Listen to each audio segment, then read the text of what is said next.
chất nó blue mình té đó là cơ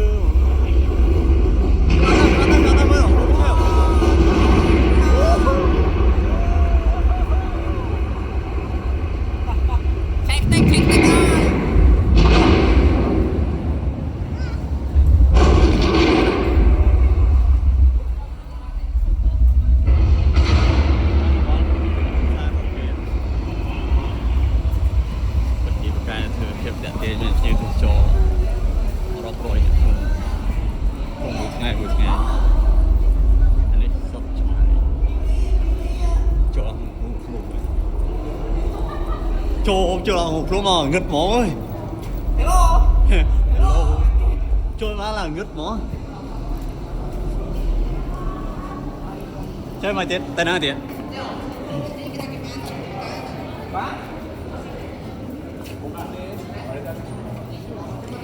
Vừa mình đánh tơ ban ồn này chỉ cô. Mềm xa tê để đi Japan nè. Nói bằng si Japan này.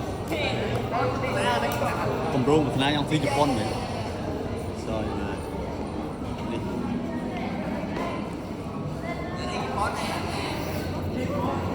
Bên này không không nhỉ? Họ cái con rô túc mình. Anh cho nó ngủ.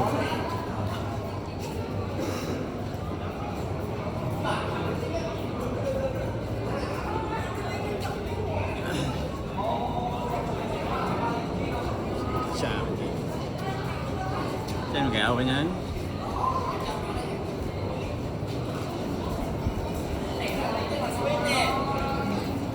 Cái này là có được thời gian này.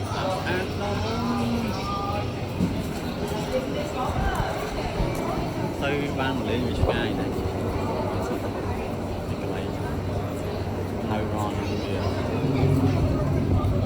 màu. Bây giờ một con bán chợ.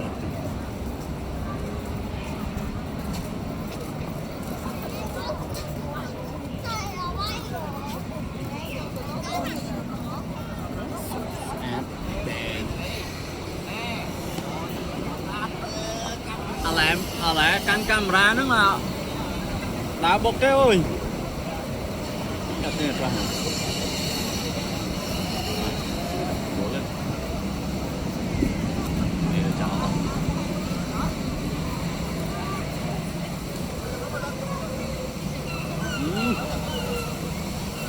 cái trong lại có hay nè.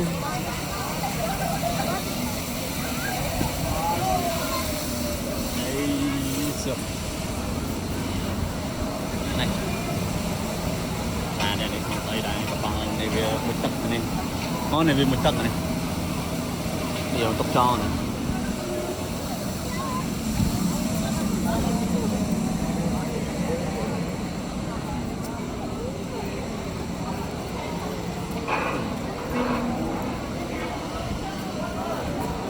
ta lên đến lúc nào nó phải lúng cái đó thì con cái cài này đi trên mình phải lúng bao nhiêu chỗ ở trong mình không phải rồi còn tiếp bóng này ăn qua này còn ăn chút kinh tế kia mà nè đây thì ngày số một lên ăn để cam một cái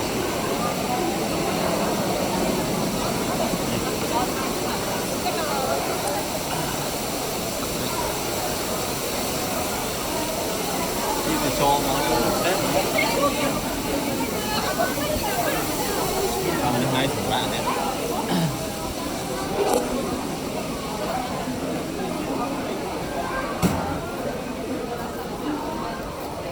cá hốt lên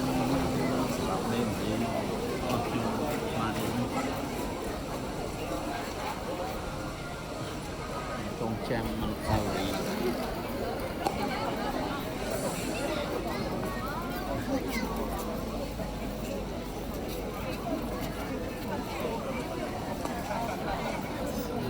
nhìn apa nó đây tắt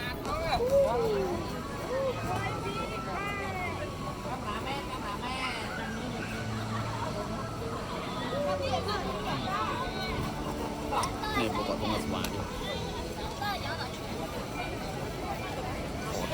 ini terus lain mobil nanti Japan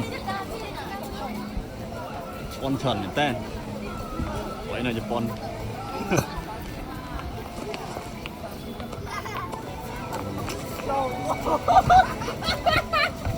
trời hỏi ấy tôi mà lấy ra thôi tôi mà lấy em mình tên món này em cắp xử lại lôi ấy lấy play đúng không phải ăn chất người play với bớt rồi bớt thành cho tiên mô phải play đó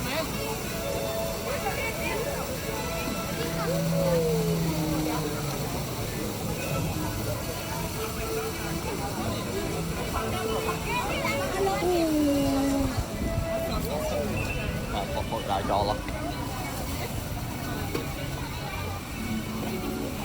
nó ngọt